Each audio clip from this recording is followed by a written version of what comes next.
آج ہمارے ملک میں جن کو معزز ہونا چاہیے تھا ان کے ساتھ کیا ہو رہا ہے، اور جن سے سوال و جواب ہونا چاہیے پاکستان کی آنے والی نسلوں، پاکستان کے مستقبل کی تباہی کا، آج وہ کہاں ہیں اور آج ہمارے استاد کہاں ہیں؟ ایک استاد کو صرف اس لیے اٹھا لیا جائے کہ وہ ایک ناجائز کام میں آپ کا ساتھ دینے کے لیے تیار نہیں ہے۔ اور کون سا ناجائز کام؟ ہمارے دین کی بنیاد عدل و انصاف پہ ہے۔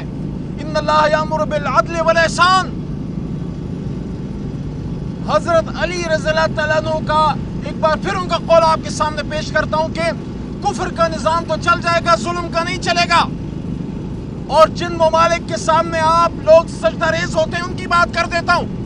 ونسٹن چرچل نے دوسری جنگ عظیم میں جب برطانیہ کو ہر محاذ پہ شکست ہو رہی تھی، انہوں نے پوچھا، جب ان سے سوال ہوا وزیر اعظم کے طور پہ کہ برطانیہ کے ساتھ کیا ہو رہا ہے، تو انہوں نے کہا مجھے بتاؤ ہماری عدالتیں انصاف دے رہی ہیں؟ جب بتایا گیا کہ عدالتیں انصاف دے رہی ہیں، انہوں نے کہا جیت ہماری ہوگی۔ تو یہ جو سارا ڈرامہ کریٹ کیا گیا کراچی میں اس لیے کہ ایک محترم جج صاحب جو آپ سے ڈرے نہیں، جو آپ سے جھکے نہیں، جو آپ سے بکے نہیں، جو فیصلہ کرنے جا رہے تھے اسلام آباد کی 3 سیٹوں کا، اور اگر اسلام آباد کی وہ 3 سیٹوں کا فیصلہ ہو جاتا جس کو چیف جسٹس اسلام آباد ہائی کورٹ کے سٹے کی وجہ سے وہ معاملہ رک گیا، تو اگر اسلام آباد میں تحریک انصاف کو سیٹیں مل جاتی تو آپ کے اس الیکشن کے ڈھکوسلے کا سر بازار اس کی عزت نیلام ہو جاتی جو آپ نے 8 فروری کو کیا۔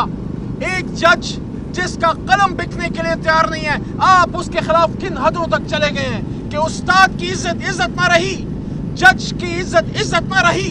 جس ملک میں استاد کی عزت نہ ہو اور جس ملک میں عدل کے نظام کو سر بازار نیلام کرنے کی کوشش کی جائے، جہاں لکھاری کا قلم جج کے خلاف یوز ہو کیونکہ وہ جج بکنے کے لیے تیار نہیں ہے، تو عمران خان تو چھوڑیں، تحریک انصاف تو چھوڑیں، یہ تو بڑی چھوٹی باتیں۔ اصل بات یہ ہے کہ ملک کے نظام کے ساتھ کھیلا جا رہا ہے۔ جس ملک میں استاد کی عزت ختم کر دی جائے اور جس ملک میں عدل اور عدلیہ اور عدالتیں ان کو محصور کر لیا جائے، آپ مجھے بتائیں اس ملک کے بچوں کا کیا مستقبل ہوگا؟ تو یہ لڑائی لڑ رہا ہے عمران خان، یہ جنگ لڑ رہا ہے عمران خان۔ بڑے دکھ کے ساتھ کہتا ہوں کہ آپ لوگوں کو احساس نہیں ہے جو یہ لوگ کر رہے ہیں۔ آپ لوگوں نے جب ملک کے سابق وزیر اعظم جناب عمران خان صاحب کے گریبان پہ ہاتھ ڈالا، وہ عمران خان کا گریبان نہیں تھا، وہ 25 کروڑ عوام کی عزت کا پگ تھا جس پہ آپ نے ہاتھ ڈالا ہے۔ تبھی تو قوم آپ کے خلاف کھڑی ہو گئی ہے، تبھی تو قوم آپ کے خلاف ہے، تبھی تو قوم آپ کی بات سننے کو تیار نہیں ہے۔ لوگ کہتے ہیں خونی انقلاب۔ ایک پرامن انقلاب آ چکا ہے، اللہ ہمارے ملک کو خونی انقلاب سے بچائے۔ پرامن انقلاب 8 فروری کو آ چکا ہے۔ زبان خلق کو نقارہ خدا سمجھو۔ Read the writing on the wall. And the writing on the wall is the people of Pakistan want Imran Khan. The people of Pakistan want Imran Khan to be the Prime Minister of this country. کہ اس ملک کو آگے لے کے جائے۔ اور آپ نے کیا کیا؟ اپنی انا کی جنگ میں قوم کے لیڈر کو اندر ڈالا۔ تو آپ مجھے بتائیے 16 مہینے شہباز شریف صاحب کو بٹھا کے، پھر کاکڑ صاحب کو لا کے، اور پھر دوبارہ شہباز شریف صاحب کو بٹھا کے، کیا پاکستان کی معیشت بہتر ہو گئی؟ کیا مہنگائی کم ہو گئی؟ کیا پیٹرول، بجلی، ڈیزل، گیس کی قیمتیں کم ہو گئی؟ کیا IMF کی غلامی میں جاتے جاتے آپ نے پاکستان کی معیشت کا کباڑہ نہیں کر دیا؟ وہ ممالک جو آپ کو سپورٹ کرتے تھے اب آپ کی طرف دیکھنے کو روادار نہیں۔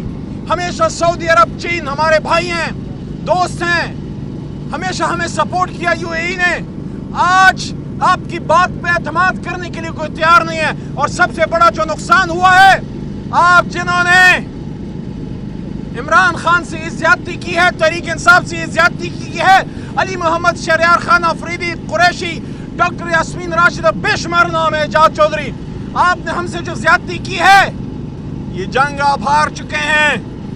آپ عوام میں جا کے اپنا تعارف نہیں کرا سکتے کہ آپ کون ہیں، کیونکہ جب آپ بتاتے ہیں تو وہ آپ کی طرف دیکھنے کو بھی مناسب نہیں سمجھتے۔ اب بھی وقت ہے، اب بھی وقت ہے. جو نواز شریف صاحب نے کہا کہ بات چیت ہونی چاہیے, میاں صاحب بڑی دیر کر دی مہربان آتے آتے. آپ تو کہتے تھے کہ ووٹ کو عزت دو, اب کس چیز کو عزت دی ہے آپ نے؟ کیا مانگے تانگے کی حکومت لے کے عزت مل گئی؟ عزت وہ ہے جو قوم آپ کے سر پہ عزت کا تاج پہنائے, جب آپ کو عزت کی پگڑی پہنائے, جب قوم آپ کو کندھوں پہ بٹھائے, جب قوم کے بچے آپ کے لیے دعائیں کریں, وہ ہوتی ہے عزت. میری دعا ہے میرا ملک ہنستا کھیلتا پھلتا پھولتا رہے, لیکن ایسا نہیں ہوگا. استادوں کو بے احترامی کر کے نہیں ہوگا, ججوں کو پریشرائز کر کے نہیں ہوگا, اپنے مرضی کے فیصلے لکھوا کے اور کروا کے نہیں ہوگا. ملک ترقی تب کرے گا جب جمہوریت میں جمہور کا مان آ جائے گا. اور جمہور کا فیصلہ کیا تھا؟ عمران خان. جمہور کا فیصلہ کیا تھا؟ تحریک انصاف. آج بھی کسی بھی وقت کہیں پہ رات کے 2 بجے بکسا رکھو اور عمران خان تو بہت بڑی بات ہے, اس کا یہ ادنا سا سپاہی کھڑا ہوگا. میں دیکھتا ہوں انشاءاللہ 1/2 سے کم آپ کا ووٹ نہیں ہوا, اور 2/2 سے زیادہ ہم ہر یونین کاؤنسل میں, ہر ویلیج کاؤنسل میں, ہر صوبائی قومی حلقے میں, ہر جگہ تحریک انصاف جیتے گی انشاءاللہ. آپ کا بہت شکریہ.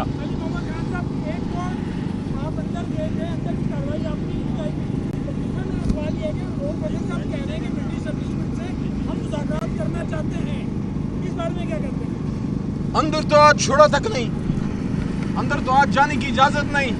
انہوں نے عمران خان صاحب کو محصور کر لیا ہوا ہے.